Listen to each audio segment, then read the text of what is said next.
Hello दोस्तों, कैसे हो। आशा करती हूँ कि आप सब ठीक होंगे। आज अपन पढ़ने जा रहे हैं सहरिया जनजाति का फर्स्ट लेक्चर पढ़ेंगे। सहरिया जनजाति में क्या क्या किया जाता है। तो सहरिया जनजाति की आपको मैं शॉर्ट बताती हूँ, आगे इसका वर्णन भी पढ़ेंगे। तो सहरिया जनजाति की जो वेशभूषा है वो कौन सी है, राजस्थानी है। सहरिया जनजाति की जो वेशभूषा है वो राजस्थानी है। सर्वाधिक घनत्व कहाँ पर पाया जाता है इनका, तो ग्वालियर संभाग में। ग्वालियर संभाग के जिलों में इनका सर्वाधिक घनत्व पाया जाता है। जड़ी बूटी की परख में विशेष सिद्धि हासिल है इन्हें। जड़ी बूटी इन्हें ज़्यादा जड़ी बूटियों के बारे में इनको ज़्यादा ज्ञान है। ठीक है, फिर इनका नृत्य कौन सा है, तो नृत्य है लहंगी और दुलदुल घोड़ी। इनका जो नृत्य है ये दो नृत्य है, लहंगी और दुलदुल घोड़ी। सहरिया भीलों के अनुज अर्थात अपने आप को यह क्या मानते हैं, भीलों का छोटा भाई मानते हैं। सहरिया जनजाति भीलों के अनुज मानते हैं, अर्थात ये कहते हैं कि हम भीलों के छोटे भाई हैं। ठीक है, और इनकी जो पारिवारिक इकाई होती क्या होती, कुटुंब होती है। इनकी पारिवारिक इकाई क्या होती है, कुटुंब होती है। और इनका निवास स्थान, इनके निवास स्थान को क्या कहा जाता है, तो इनके निवास स्थान को सहराना कहा जाता है। और सहराना के मुखिया को क्या कहा जाता है, खुटिया पटेल कहा जाता है। जो सहराना है इनका निवास स्थान है, और वहाँ के जो मुखिया होगा उसे क्या कहा जाएगा, तो खुटिया पटेल कहा जाएगा। फिर सामुदायिक भवन को क्या कहते हैं, ये तो बंगला कहते हैं। सामुदायिक भवन को क्या कहते हैं, ये बंगला कहते हैं। सहरिया मध्य प्रदेश की उन जनजातियों में से एक है जो विकास की दृष्टि से अत्यंत पिछड़ी है। अर्थात जो मध्य प्रदेश में 3 पिछड़ी जनजाति है ना, उसमें सहरिया जनजाति भी आती है और अपनी आदिमता की अंतिम पहचान की स्थिति में है। सामाजिक बदलाव, शहरी सभ्यता, भौतिक साधनों के तीव्र आक्रमण के कारण सहरिया समाज की आदिम पहचान में प्रायः विलुप्त हो रही है। सहरिया जनजाति अभी वर्तमान में विलुप्त होती जा रही है। सहरिया जनजाति ही ऐसा जो सहरिया जनजाति है कि ऐतिहासिक पृष्ठभूमि पूर्ण रूप से स्पष्ट नहीं है। इसकी जो भी ऐतिहासिक जो पृष्ठभूमि है ना, वो पूर्ण रूप से स्पष्ट नहीं है, परंतु ऐसा माना जाता है कि सहरिया का संबंध कोलों के विशाल परिवारों से माना जाता है। क्या है कि इसकी जो ऐतिहासिक इतिहास में जो भी इसका हुआ वो उसकी पृष्ठभूमि अभी वर्तमान में स्पष्ट नहीं है, परंतु ऐसा माना जाता है कि जो सहरिया जनजाति है उसका संबंध कोल वंश से संबंधित है। जो कोल वंश के जो विशाल परिवार है ना, उनसे संबंधित है, ऐसा माना जाता है। ठीक है, आगे क्या है, सहरिया जनजाति भीलों के छोटे भाई मानती है, तो बता। अब इनका भौगोलिक वितरण पढ़ते हैं। वर्तमान में सहरिया जनजाति का निवास स्थान कहाँ कहाँ पर, तो मध्य प्रदेश के अलावा अन्य राज्यों में भी इसका निवास स्थान है। जैसे उत्तर प्रदेश का बुंदेलखंड क्षेत्र, फिर राजस्थान का पूर्वी क्षेत्र, छत्तीसगढ़ और उड़ीसा, ये राज्यों में भी इनका निवास स्थान है। मध्य प्रदेश में सहरिया जनजाति का सर्वाधिक संकेंद्रण शिवपुरी जिले में है। मध्य प्रदेश में सर्वाधिक सहरिया जनजाति कौन से जिले में निवास करती है, तो वो है शिवपुरी जिला है। इसके अलावा सहरिया जनजाति मध्य प्रदेश के अन्य जिलों में भी निवास करती है, जैसे कि गुना, शिवपुरी, राजगढ़, विदिशा, अशोकनगर, टीकमगढ़, निवाड़ी, सागर, श्योपुर, भिंड और ग्वालियर, इन जिलों में भी निवास करती है, पर मुख्य रूप से इसका सर्वाधिक संकेंद्रण शिवपुरी जिले में है। ठीक है, आगे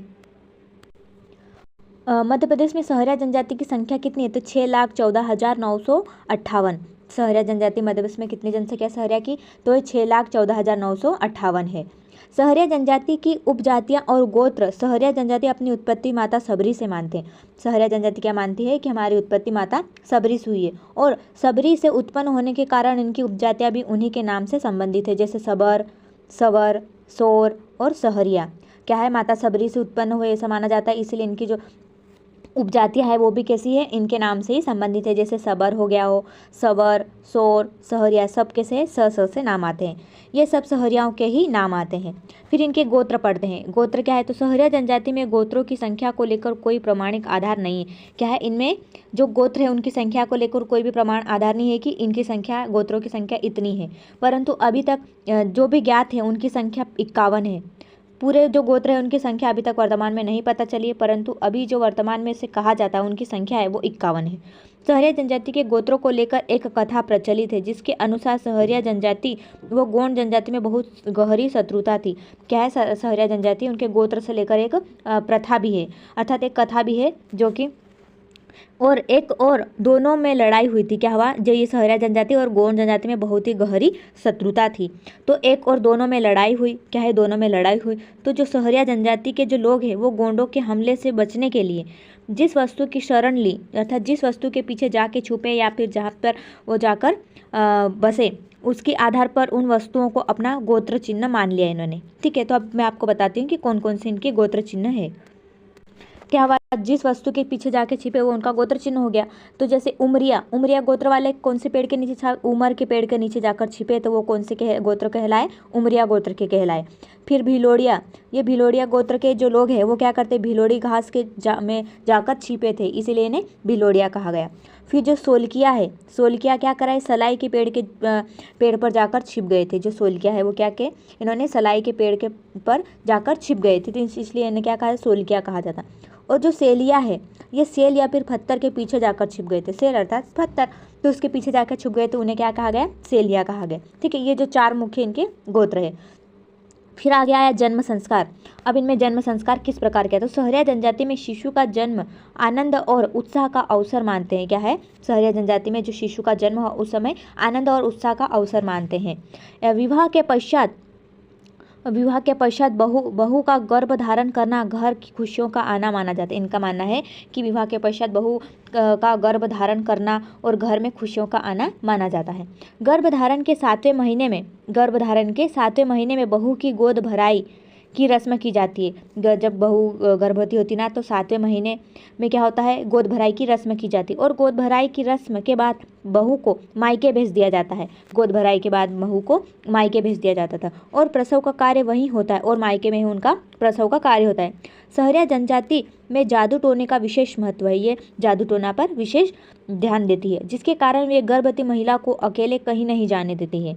पुत्र या पुत्री के जन्म पर बारूद की बंदूक चलाई जाती है। क्या है, जब बच्चे का जन्म होता है, पुत्र या फिर पुत्री होती है, तो उसके जन्म पर बारूद की बंदूक चलाई जाती है। ठीक है,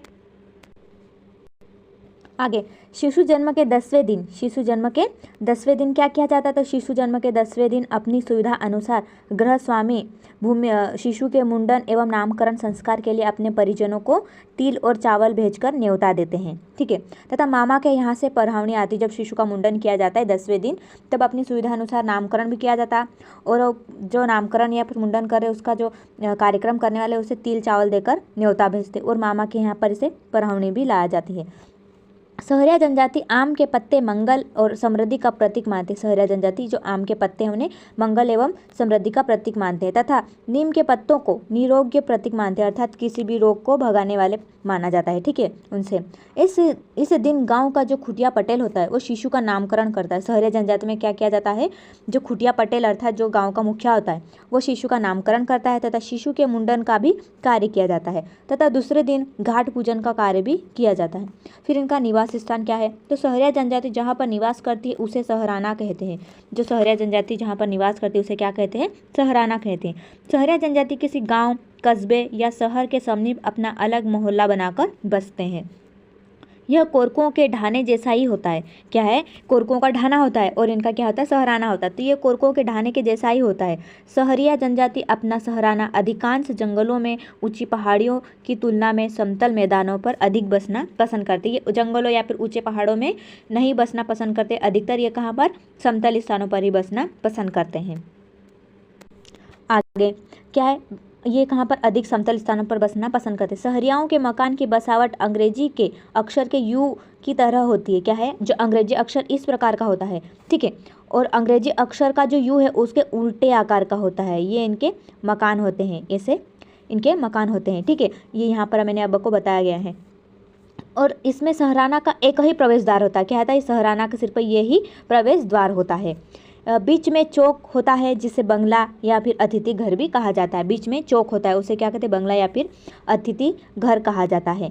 इसके मकान आमने सामने पंक्तिबद्ध चौकोर श्रेणी में होते हैं। इनके जो मकान है वह आमने सामने और कैसे होते हैं, पंक्तिबद्ध होते हैं। सहरिया जनजाति अपने घर घास फूस, बांस एवं लकड़ी और गोर के मिट्टी से दीवार और पत्थर, पाट और रखकर बनाते हैं। क्या है, इनके जो मकान है घास फूस के बने होते हैं, मिट्टी के वो बांस की लकड़ियों से बने होते हैं। गारे से जो मिट्टी है उससे उसकी दीवार बनाई जाती है और पाट अर्थात पाटियाँ रखकर बनाते हैं। ठीक है, इनके घरों में एक बड़ा कमरा होता है, रसोई घर होता है और मुख्य रूप से बनाया जाता है। जो इनके घरों में जो एक बड़ा कमरा होता है, रसोई घर होता है, ये मुख्य रूप से सभी घरों में ऐसा बना होता है।